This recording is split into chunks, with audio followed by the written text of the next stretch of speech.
everybody, welcome back to Ogre Speed Shop. So we're going to get into the next phase of doing the 1969 C30 build.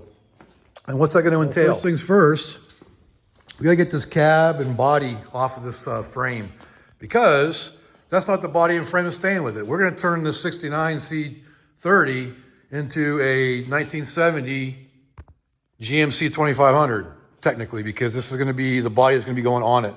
And this is a 3/4 ton body, but it's going to be going on the 1 ton frame, because I like the GMCs a little bit better. And my buddy at Recycled Racing out in Missouri, he needs a body for his C20 project. So I'm going to pull this off of there, and he's going to have a Chevy. I'm going to have my GMC. I'm going to be my 1 ton. So what's the other thing we're going to do? The next thing we're going to do is we're going to convert that C30 into a 4-wheel drive. So I got a Dana 44 axle here, front axle, and that's the original I think it's HO72 rear end, but the same one's already in there. But the main thing is the front axle. So we're going to convert this thing to 4-wheel drive. So let's go ahead and get into what we're going to do with that. All right, so I got the springs off the rear, and I was hoping to reuse those. However, this one here, if you look down here, it's cracked right there. So the two bottom leaves are broken in half. It goes the whole way through too. Which ain't a big deal, but these are like an inch and a half taller than the ones that are on there, so we're getting a little bit of a lift. But yeah, I just want to get them separated so it's a little easier to handle the diff, because those things just make it a pain in the butt. But we'll get to get this thing out of here, get this thing in the shop, get them both cleaned up, and see what we start doing some measurements to figure out what we need to do, especially to get that front end on there. I'll probably leave the rear on for now. But we definitely got to make room and figure out what we need to do to make that make this 4-wheel drive. But we already took the body off of it first to make it even easier to get these things out of here. Could pull the trailer into the shop and use the engine hoist, or use my newly modified engine hoist hooked to the back of the truck to hoist it out like a tow hitch or a wrecker truck. So that's what we're going to do.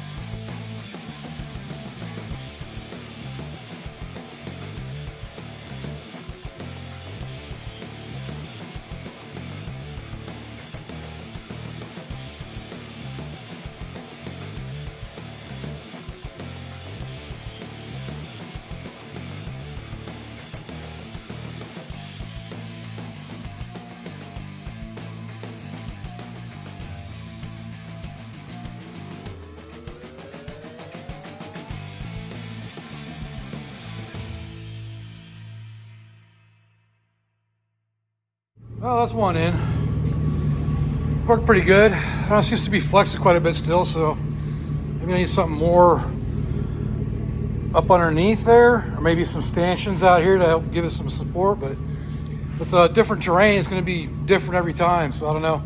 But anyways, we got that one in. We got the other one now. Front axle in the shop here now. So we can start cleaning these up.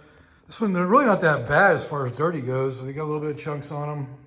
But this side, he said it was leaking power steering fluid, so that's why it's all gummed up. But you can see over here it's not. And then over here you got all that greasy, oily red dirt, Oklahoma red dirt. So, but I already scraped some of it off. Probably gonna make another mess here in the shop to get them cleaned up. But overall, they look pretty good. And the drums were actually in pretty good shape. There's no lip on them or nothing, so those are probably reusable. Kind of looks like. That's just dirt. So, but definitely new shoes and new wheel cylinders, and we'll be good to go on front brakes.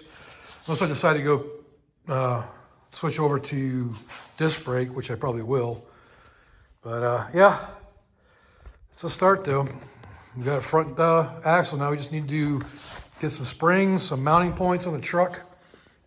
And I was trying to figure out how it mounts. I got some pictures from the guy's truck that I bought those from.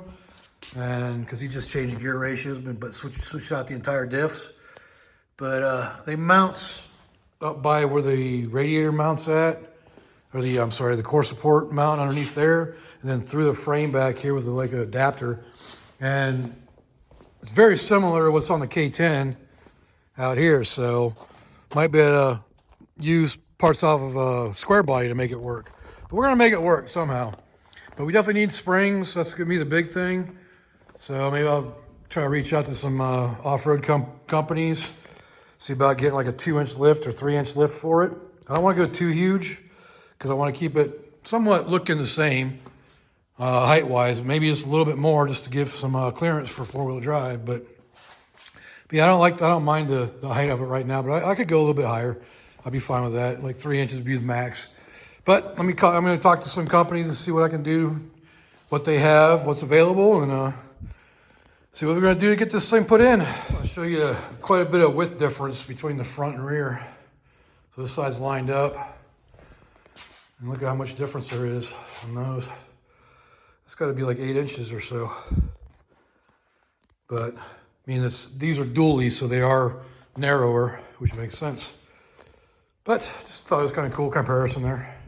Let's start tearing these the rear axles apart just to see what we got to do with brakes back here. And it's basically the same story as it was on the C30. And there's quite a bit of lip here. And the adjuster was like out so far that it got loose and was kicked sideways a little bit. So I got it freed up, but you can see right here that adjuster spring was broken on that one too. So I don't know where the rest of it, probably down in there someplace, fell out. But so definitely need drums and wheel cylinders and shoes back here too, and the spring kit, hardware kit. So gonna love it. I haven't done the other side yet, but this side here, that looks like it may have fallen on the ground a little bit. Maybe a wheel fell off at some point. But it's weird that that's ground down, but I don't see, well, maybe the bottom, oh yeah, it's flat down here. So it definitely hit the ground at one point. I don't know if it was after or before it was taken out, but who knows. Got a nice little flat spot there you can see. And on the bottom too. So definitely this drum has hit the ground at one point. I'm gonna go ahead and tear this side apart here too so you can see how it's done. I'm gonna go too in depth in it, but you'll get to see what it's like. First things first, you gotta take the axle out. Since the bearings are lubricated by the diff fluid, it's gonna start leaking out here, so that's why you wanna have a drain pan ready. Somebody way over torqued these things. You can see where somebody damaged by prying this. You don't have to pry it like that. You just take a hammer and tap it, and it'll bounce it out. That easy. I showed that when I was doing the C30 rear end too. Wasp. Sorry, side mission. Wasp. Hopefully that got him.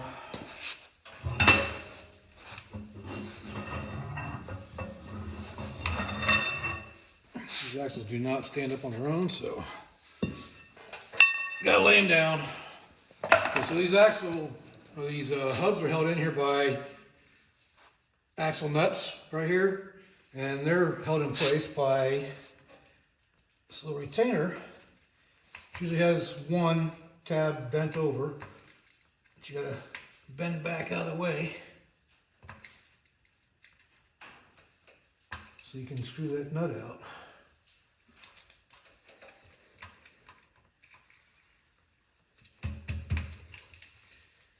It's usually only one, because only one lines up with one of the slots at a time, usually. So it should be a spin now. Or not. Maybe it's tighter than what I thought it was. Alright, I'm going to find a good punch. Hammer. I just can't find nothing today. One of the tabs is rubbing somewhere. It's causing it to be a little hard to get out. Usually this will spin out pretty easily. There's like 10 tabs on here that could be causing it to catch, so hopefully the nuts aren't screwed up. They do have sockets that fit these things, so you can spin them out pretty easily with those. But I don't have one here that matches it, so.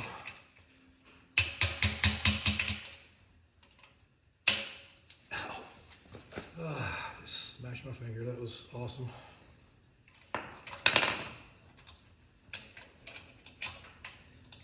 I wish I knew which one was sticking. I don't know why this thing is sticking so bad.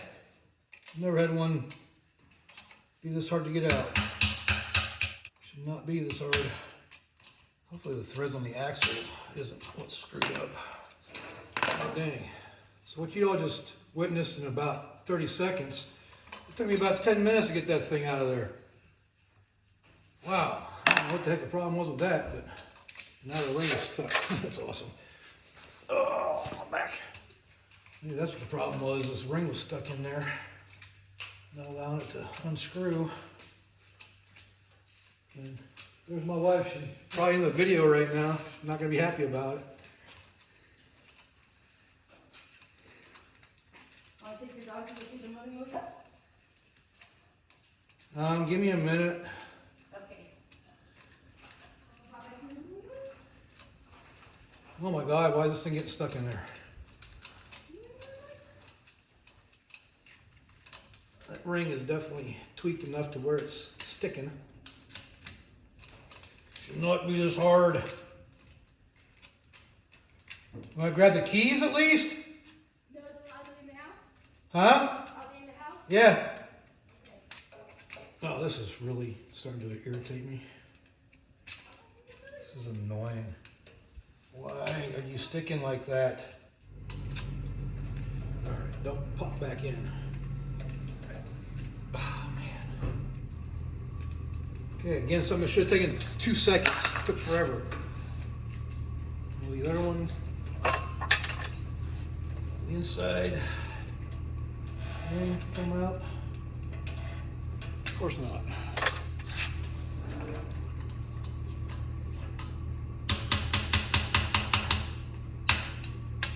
These are all way too tight. The bearings are just like the wheel bearings in the front. You don't want to over tighten them. Wow, come on, man. There it goes, sort of. Oh, what the heck? These threads must be messed up.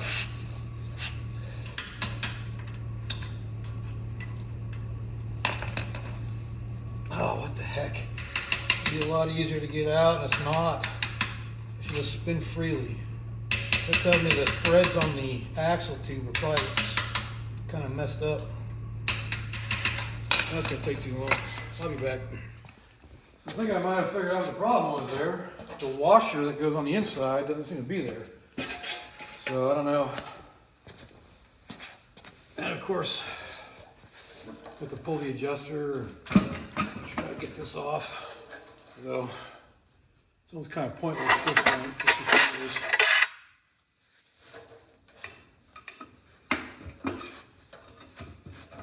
Before all the adjusters have been broken. Hey, there we go. That one popped right off. Holy cow.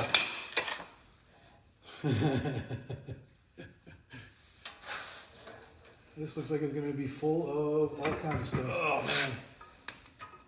What's that? Oh, yep. There's some mud daubers. Put this down because it's going to leak fluid everywhere.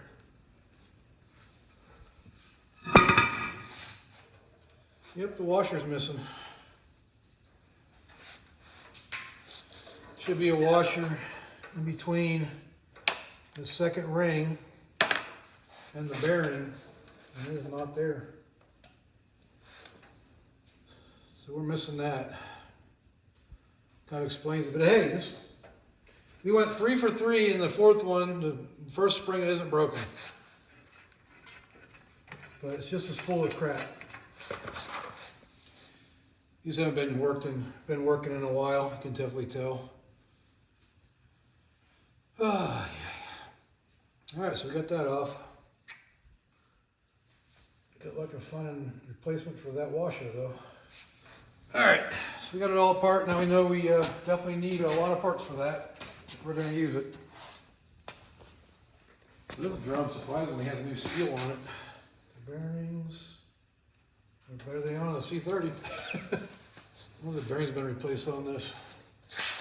The bearing surface is okay because this thread was pretty messed up.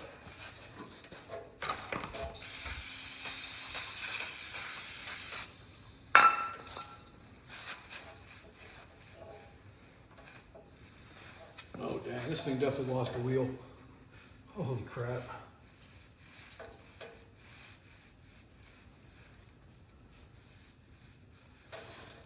And that's bad. If these axle ends are no good, I'll check the other side. Yeah, these bearing surfaces are toast. This one's really bad.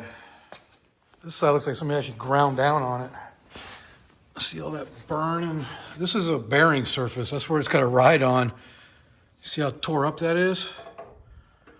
The bearing doesn't look that tore up, but that old axle end sure is. So yeah, this is pretty much toast. I don't think you can replace just the ends. That's fine as long as this is all good. We don't have any bad bearings or axles on there, axle stuff on this. Now, the guy I got this from, he just put these brand new lockers on.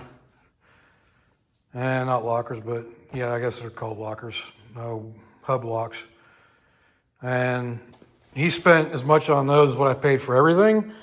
So at least that's worth it. But hopefully the bearings are good on this. They feel all right so far. I don't feel any play in them or nothing. They spin smoothly. And that's kind of what matters. So that one feels really good. So yeah, we should be all right for the front. And we've already got the same diff in that as what we have right here, so it shouldn't be a problem. To be quite honest, I'm actually looking around for a 14 bolt, a 10.5 14 bolt to put in this instead of the HO72, because HO72s are hard to find parts for, but the 14 bolts are stronger and there's parts available for them. So that's what I'm gonna look for. I've seen a few of them online. I just haven't had a chance to go get one. They're usually around $200-300, depending on who you're ordering or getting from. So I should be able to pick one of those up to replace, you know, that rear end in it anyways. So, but at least we got what seems to be a good front axle, which is a Dana 44, which is again, plenty of parts available for it. So if I want to change the gear ratio, I can. But 456s will work for now, as long as I can find a rear end that's got 456s in it. Or switch them out to 456s. All right, so what's having a bad HO72 mean to me? It means I can take the parts off of it, have the spares for that one. Because the axle tube and housing is going to be bad. Because this axle right here is just completely trashed. And those are part of the axle tube, so the whole housing, the housing. So I'm going to take everything off of it I can. These are kind of unique in the way they are because they have a dropout center section, just like a 9-inch, like a Ford 9-inch. So it has that. Let me get you around to the front here. So like I said, it's got like a regular, almost like a 9-inch drop in or dropout. Quite a bit bigger than a 9-inch, but it also has a rear cover too, so you can pull the inspection cover in the back to take a look at things too. But yeah, it's got a dropout center section, so we'll pull all that stuff out, take these backing plates off, pull all that stuff out, and yeah, we'll just hold on to that and we'll get rid of the tube because that's useless now. Well, there you have it. An HO72 broken down completely. And this part here is completely junk. There's a center section, so you can rebuild it on the bench. It's kind of cool. It's just like a 9-inch, makes it a lot easier to rebuild them. And I don't know how, from what my buddy said, the parts aren't very readily available for these, but who knows? At least I got another center section I can put in that if I need to.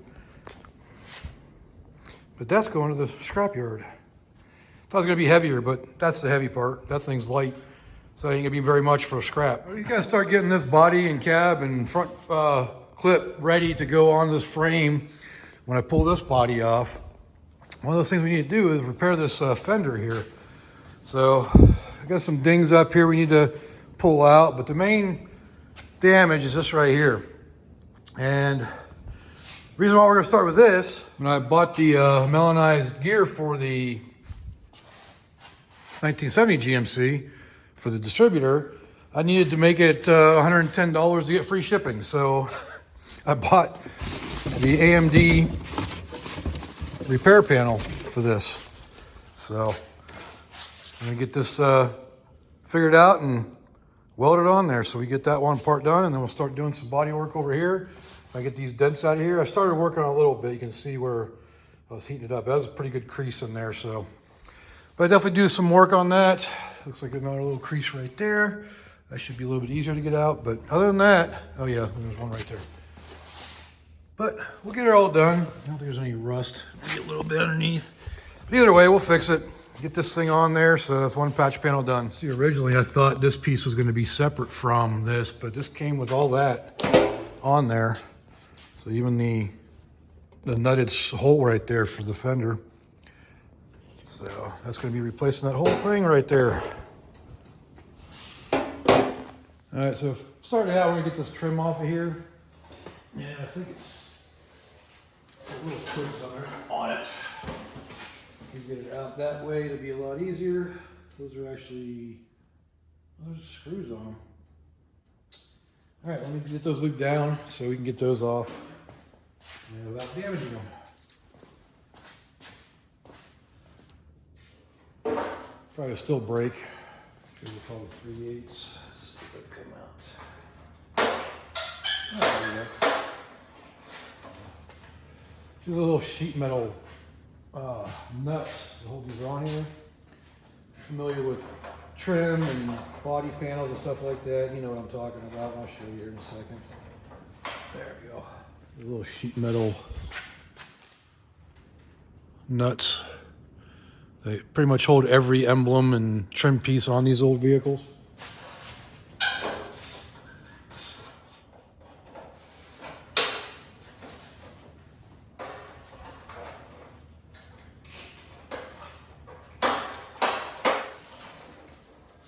Say hi to the camera. It's right here. John. Yeah. In case you're wondering who that is, that'd be my wife, but she's very camera shy, so she won't be on video. I'll stop making noise. The one that's hardest to get to is the one that is the hardest to get off too. I think we got her. Yeah. There we go. Her. Huh? Her. Her. I think you got her. I always say that, I don't know. Cars have always been females to me, so I don't know. Probably because all the maintenance required. That's why they're always pricks to them. Huh?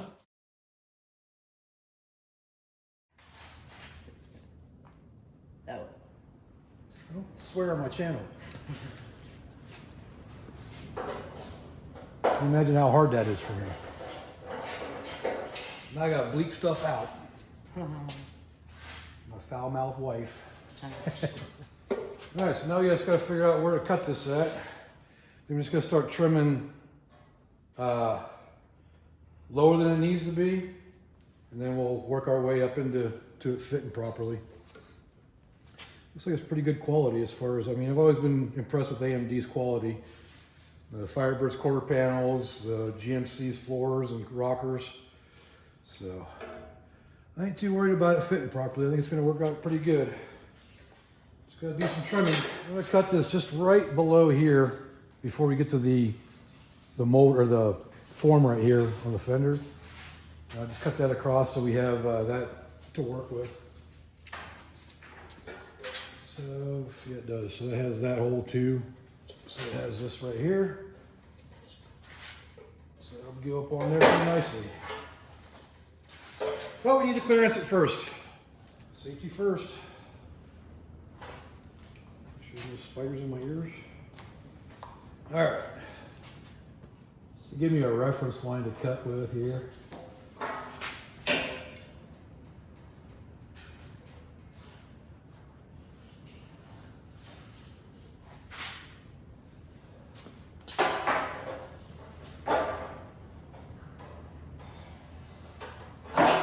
Good enough for now.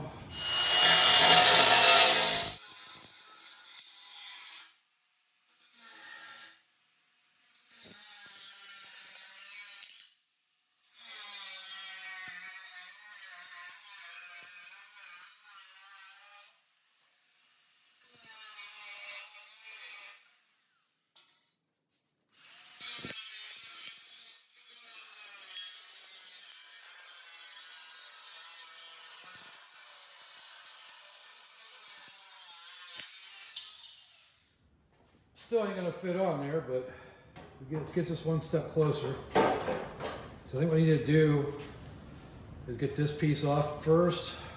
So we can slide it up on there. Yeah, we need to get this trimmed out here. Still don't want to go fully into it, so just gonna line up those holes and make a mark.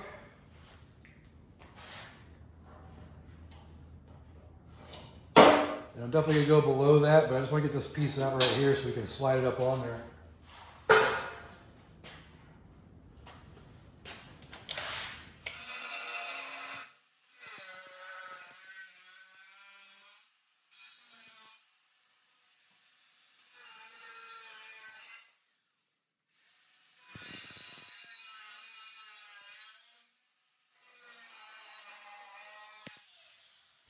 All right, see if we'll get this fit on here or not. Yeah, definitely gotta take some more meat off there. I'm gonna go. Definitely gotta work this area right here a little bit to get it down. It's just a matter of trimming and getting her to fit. And we can mark it to where it's good, and we can cut the rest and weld her on. Okay, so I took a measurement from the other fender I have, from the mounting hole up here to the mounting hole down here, and it came out to 13 7/8. So I made a strap, so I know that that distance there is going to be the right distance, and that way it's held together. Now this is going to be where the metal work comes into play, because you can see how so far it's not lining up too well, and that's because, you know, there's different shapes for the new part than there are the old part. It's just the way it is. These parts are never going to be perfectly stamped. But that's what our job is, to make them fit, and that's what we're going to be doing. It looks like I took a little too much off of this right here, because now I got a gap in that area, but that's fine. I can make it work. So now I'm going to flip it over, see how bad it is. I got a spider web on me all of a sudden. So I'm going to flip it over, see what needs to be done. We'll tap and die and do all kinds of stuff to make it fit. Yeah, I said tap and die, I meant hammer and dolly. So, yeah, that's how my day's going today. All right, so got this pretty well mocked up now. Some areas I got to do some trimming on, like underneath here, like in this area. I took measurements from here to here. Well, you know, I just strap in there to get that measurement. Everything else is sort of line up. It's going to take some hammer and dolly to get these all to fit in. Measurement from this point to this point is a little off, but I think this is a little thicker than what the original is. And I did take a measurement from this corner with a string to the edge of the light fixture here, and that lined up. So hopefully we should be good. Actually, I got to check this measurement from here to the light again, just to be sure, but I'm liking what we're seeing so far. All right, so here it is from the other side. You can see we're going to have to pull in some of the metal to get it to line up. This corner right here is really bad because it came into a curve right here, so I kind of I ground this down a little bit to bring this, to leave this here, and try to blend that into that. So it's going to take some hammer and dolly in and some metal work there to get that to go in. Same with down here. All of it actually. But like this corner to this corner lines up real nice. This will need some work here, but that's, you know, that's pretty easy on that side. But we're looking pretty good. I'm liking it. All right, so I took some more measurements on this to try to get it lined up. I think what I'm going to have to do, because this point to this point is the same. Let me move back here. So this point to this point is the same. This point to this point is the same. Then what I have bolted the strap down here, we know that's good because we measured the other one. So, and the distance from here to here, was it there? No, it was from this corner here all the way up to here was about a ½ inch too deep. So down too far. So I ended up tweaking it this way. So what I'm going to do, I'm going to cut the rest of the metal out. I'm going to start from this side here and start welding it around and bring it all in as I'm going. Hopefully pushing it this way, but that's where it needs to be now. I moved it up. You can see where I tucked it up underneath there. So yeah, it's kind of weird to try to find exactly where this lines up, because you can't fit it over the original and you can't go inside the original. But yeah, I think we've got it licked now with where it's at.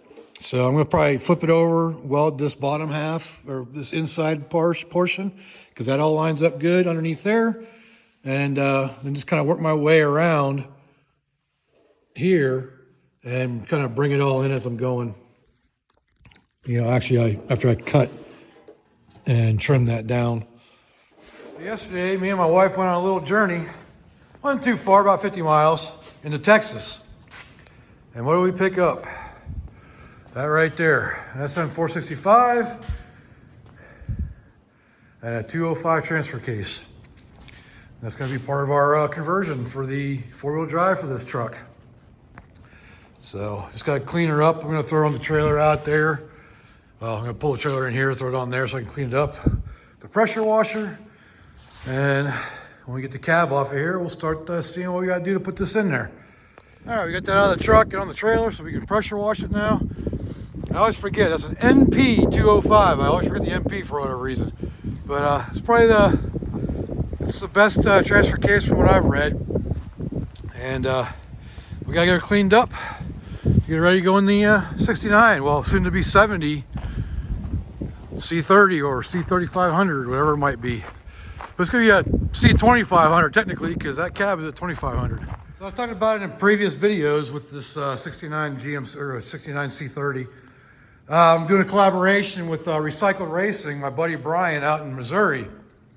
He picked up a 68 C20 chassis and he needs a body for it. Well, I found this truck online and I already had a body, a GMC body that I picked up a couple months ago that I'm planning on putting on this chassis. So I'll have my GMC and he gets a Chevy. So it works out pretty good for both of us. And the deal was really good on it. I couldn't pass it up. So that's why we're doing it. And why am I bothering to take the Chevy body off? Because, like I said, it's all gonna, this way it's all complete for him. And I have my GMC that I'm basically putting together, but had most of the parts for this except for front driver's fender, which I have back there.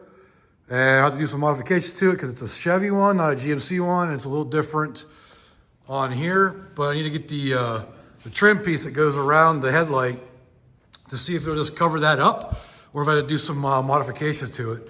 But anyways, what we're doing today to continue this video is we're going to take this body off this chassis, which means we got some work to do.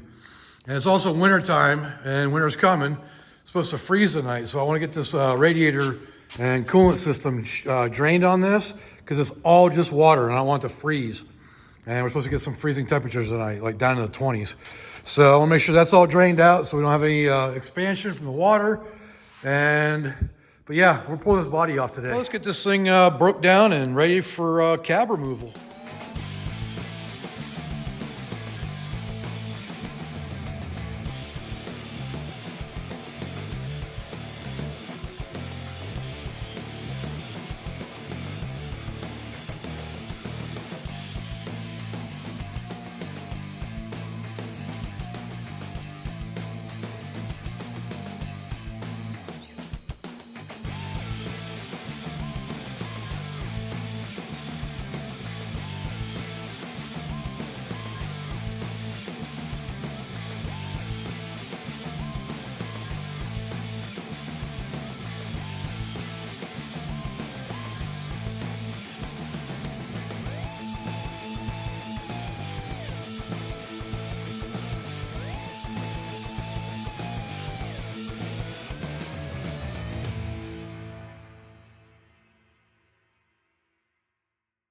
All right, so in that little sped up montage there, we got everything disconnected except for the steering column down here. So we got to get that off of there. I think it's probably covered in mud and dirt. No, it ain't too bad. It should come off pretty easily. And the rod for the brake is still attached. And the parking brake cable, I need to pull that off from the inside. So other than that, the pedal assembly, because that lever's got to go with this engine. So we'll see if I'm not sure if I have another one, but if I do, then I'll let Bryan have that one, or if it's the same, then I won't worry about it. But, so yeah, that should be it. So parking brake cable, steering, rag joint, brake, and possibly pedal, but the pedal can come out anytime. I'm not too worried about that. And after that, it'll be ready to lift off after I loosen up the two bolts that I have holding it. Well, there's 4 bolts are on it. Well, 4 nuts, or 2 nuts. So there's 2 nuts on the front here and 2 bolts in the back, but they're all loose, ready to go. The core support's already been off for a while, so I'm not too worried about that. That should come right off. And might pull a seat out. I got to pull the shifter off, so it's not in the way when I pull it up out. So I think that's gonna be about it. I think the seat needs to come out too, just to free up some weight. So basically what I'm gonna do is I'm gonna lift it the way I have in the past with my cab contraption right there. And I'm gonna have my wife run the lift while I lift the front end of this off. So I'll be lifting the front to bring it up and over. I think it'll teeter enough to where the weight on the front ain't gonna be that much. Hopefully, we'll find out. But then we'll get the thing off of there and get her put somewhere, probably on the trailer, to get it out of the way.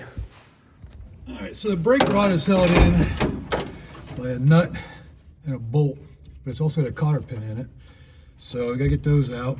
I'm gonna remove this plate right here just to make it a little bit easier. So watch your ears. That ain't an original bolt. I hope y'all can see what I'm doing, but if you look right up in here, there's a bolt right there. It has a cotter pin in it. We need to get that out. I can't see very well from here. Oh, there it is. Yeah, it's just a regular cotter pin, so.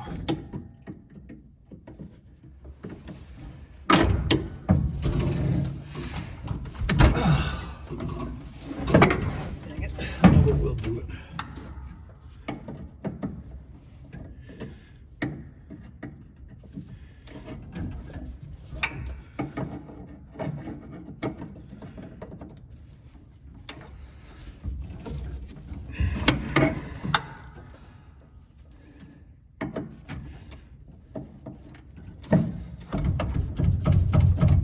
The right tool is what does it.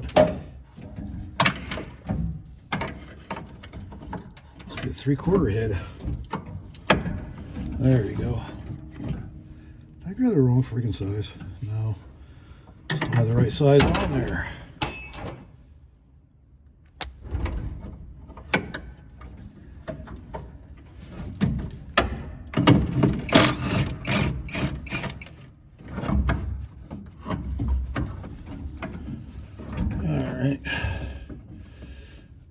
Get off of there. What the heck? Alright. I really doubt y'all be able to see this, but right up underneath here, this little bracket you gotta pull apart. And you can pull the pin out for the parking brake. And another cotter pin. God, I hate cotter pins. Especially on pins that spin. Trying to bend them back, and the whole pin spins. Where'd it go? All right. There's another bracket up here. It's a 1/2 inch.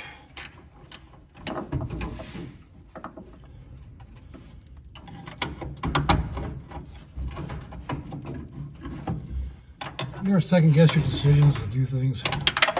Now you just spread this apart a little bit so I can get it off the cable. There we go. God dang. Pain in the butt. Alright, so that should be everything from the inside of the truck. Except for the shifter. I'm gonna pull that off. Just in case y'all happen to miss how we take these things off of here, all you do is push this cap down, spin it. And like that. That brings that loose and it releases your shifter. I think I was in gear, damn it. I don't want to be in gear.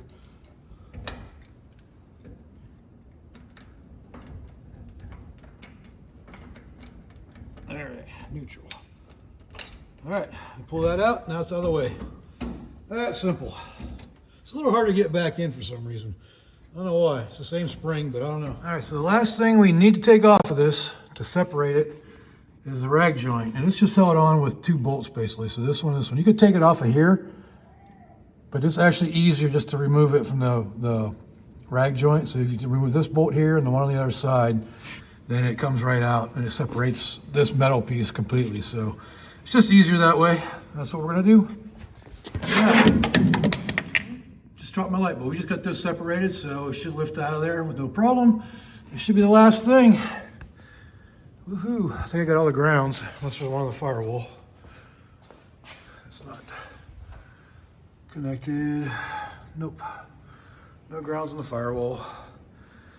Thought there was one, but looks like I disconnected it. All right, it is time to lift this cab off of here. And I actually have an assistant today, my lovely wife and the dogs. So she's gonna run the crane. I'm gonna run the front end here by lifting it up. So hopefully we can get it up about 18 inches to get up to clear the engine. Oh, I gotta take that. I gotta take the this screw out though first. Give me a little bit more room.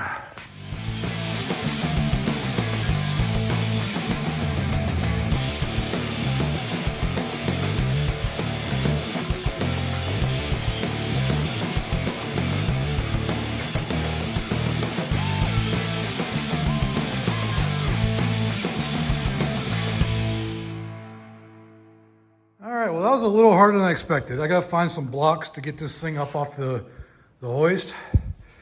But we got her off. A little uneven, a little scary. This one wheel's kicking up a little bit.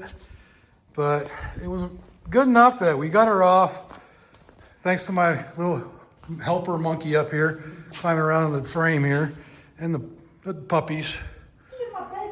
And there's Rock. So... stage one's done. We got that thing off there. I gotta level it out, get it on something so I can roll it around. Definitely easier if we would have removed the whole front end of it, but that's a lot of extra work. You gotta take the cowl piece off, the cowl cover, so yeah, a lot more work to be done on that, but we got her off. So hopefully Bryan will have a way of unloading it once we get it out to Missouri. So I got this thing on dollies now, so I can roll around the shop a little easier. And this door keeps kicking open. But anyways, so that much is done. We got to get the transmission off the trailer out there so we can get this put on the trailer and get her ready to go to Missouri. Even though it's still a little cold this morning or today, it's supposed to warm up tomorrow, but I don't want to wait. I'm going to get the pressure washer out. We're going to clean up the transmission and transfer case. And I decided to go with the Easy Off this time because I keep seeing people using it. And I bought the regular Easy Off and then the Home Line, which is like the equivalent apparently. But I don't know who said it's cheaper at freaking Dollar Tree or Family Dollar or Dollar General, but it's more expensive here than it is at Walmart. But I was already there, so I just bought it. So we're gonna try the Easy Off. I'm gonna do one side with this, one side with this, and see how it comes out. All right, so I got this side going with the Easy Off name brand. This side going with the off brand, but this, I like this, it foams up. You can see it working. You can see it working on this side with the Easy Off too. So let soak for a little bit, get the pressure washer set up, and we'll spray her off. So hopefully the wind don't screw this up, but so that's the original, that's the real oven cleaner, the Easy Off, and this is the fake Easy Off. So pretty close to the same. I think the regular Easy Off worked a little bit better. It just sat there and ate away at the stuff that was on there, but still some really thick stuff on here, like this mud right here, but I'll scrape that off later if I decide to. But yeah, it turned out pretty good. I'd use it again, but it's really not that much cheaper than a regular engine degreaser. Unless maybe Dollar Tree. That's the only place I didn't. My wife said I should try that, but I don't know. But she definitely looks a lot cleaner.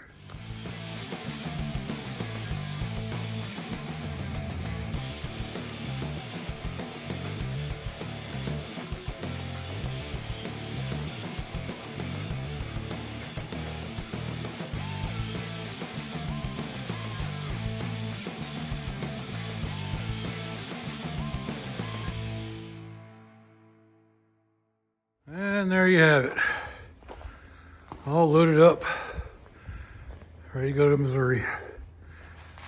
It's going to be a little while before I actually go out there, but I need it out of the shop, so that's why it's on the trailer so I can move it out. And I used the 2500 this time. Not going anywhere with it, but I wouldn't mind actually taking this to Missouri with me. But I don't know what's going to happen with that yet. I need an overdrive transmission before I make that trip. But there you have it. She's all loaded up. I'll probably put some blocks underneath it. Got to put the hood on. It's over there. But other than that, she's loaded. All right, the C30 body is stored for now. Till it's time to go to Missouri. And got to strap her down, obviously.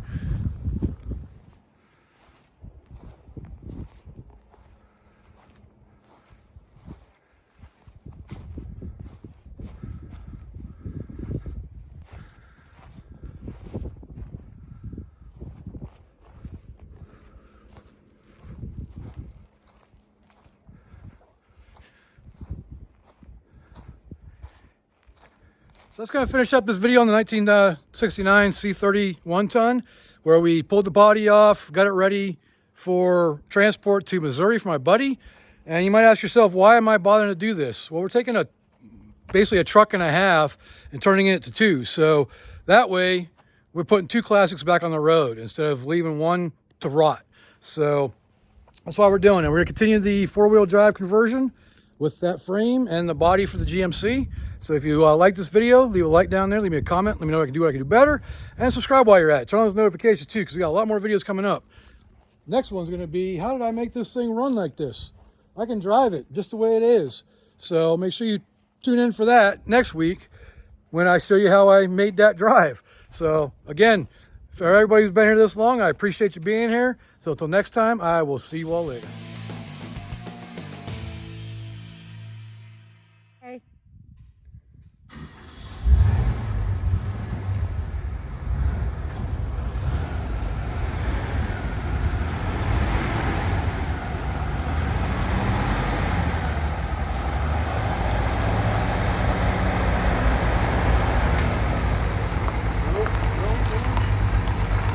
No.